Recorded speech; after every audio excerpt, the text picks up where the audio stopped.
పరలోకానికి చేరుకోవటం అసాధ్యం. మీరు అనుకోవచ్చు, రోగంతో ఉన్నానంటే నేనేదో దేవునికి ఇష్టం లేదేమో అనుకోమాకండి.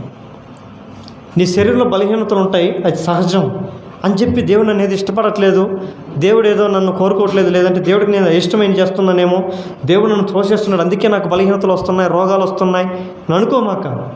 శరీరం కేవలం నిష్ప్రయోజనమైనది. నీ భక్తి జీవితాన్ని, నీ ఆధ్యాత్మిక జీవితాన్ని పడదోయాలంటే సాతాను నీ శరీరం మీద దాడి చేస్తాడు. ఏబులోని యథార్థతను పాడు చేయడానికి ఏబు మీద సాతాను దాడి చేశాడు. అన్నిటికీ లొంగకపోగా తన శరీరానికి ఏం పెట్టాడు? రోగాన్ని పెట్టాడు. ఈరోజు కూడా మన జీవితంలో ఏం చేస్తాడయ్యా సాతాను అంటే, దేవుని సన్నిధిలో మనం నిలబడకుండా ఉండాలి అంటే, ఆయన సన్నిధిలో మనం దూరంగా ఉండాలంటే శరీరంలో బలహీనతలు కలిగిస్తాడు.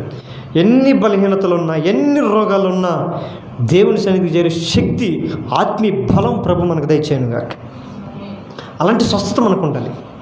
అన్ని విషయంలో పరిపూర్ణ బలము కలిగిన వరమై ఉండాలి.